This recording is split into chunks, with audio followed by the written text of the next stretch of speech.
Hey, welcome to episode 1 for the Let's Play Printables.com.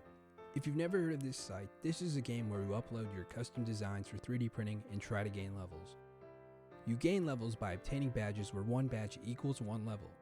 There are several ways to obtain these badges, such as by getting more downloads on your items, winning competitions, or by making prints of other people's designs. We're aiming for level 43, which may be a very long way away. I should note though that I've been playing for almost a year, but I didn't start the Let's Play until now because I wasn't sure how feasible it would be to make one of these. But the game seems to be running pretty well, so I think now is the best time to start. It's relatively easy to obtain the first 15 or so levels, and I'll explain that in the next video how I got those over the past year. But for the sake of the Let's Play and obtaining the next 20 plus levels, we need to establish some rules that promote good gameplay. Rule number 1, 1/3 of all designs must be as original as possible. I love making video game fan art, but it's not always the best way to develop a creative vision, at least for me. Rule number 2, the ratio of makes to downloads is 1 to 4. There are badges for just downloading stuff, but I'd like to only download stuff that I really would consider making. Rule number 3, you gotta win 3 design contests. I've won one somehow with a design that no one wants to print, and I don't blame them. These are incredibly hard to win, so fingers crossed I guess.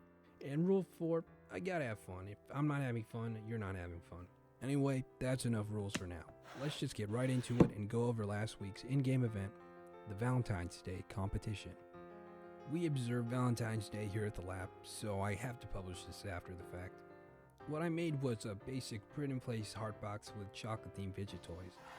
Kind of a huge waste of plastic, but it was good practice in designing print-in-place, which I've never done before. I originally thought that this was such a clever idea, until I realized that the box itself looks so boring. I'd spent a lot of energy learning print-in-place design tips that I couldn't be bothered to design a nice box. Also, someone actually printed this, and it didn't work. In the 3 maps, I had the peanut butter cup right into the wall of the box, and essentially it fused to the side of the box while printing. I didn't catch this, as I printed the box alone and just added the toys mid-print. I did this because I didn't want to spend more time in filament making new ones.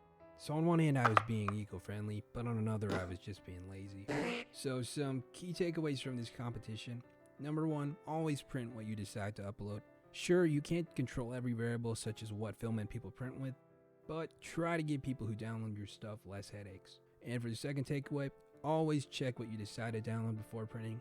The files you download could have been drawn by an actual monkey, but that's all fixed now, so thanks to Henry for pointing out this mistake. While I think the competitions are awesome, in fact, they're the primary way that people really get to share their designs on this website.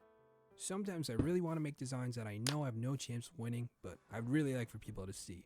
So I guess that's another point to this Let's Play. I really wanted to make a Minecraft scene of 2 Striders having Valentine's Day dinner in the Nether. Really goofy idea, but I thought it'd be pretty cute. I only ever got to draft it with some Strider models, but I figured it was worth showing. I was mainly motivated to make this because I felt kinda called out. The site's developers should know I'm not really pulling any girls. I spend most of the day with Fusion 365 or my 3D printer. So I wanted to make a print for those of us who spent the holiday alone, but give a sort of hopeful feeling with the print. Anyway, enjoy this time lapse of the Minecraft Strider.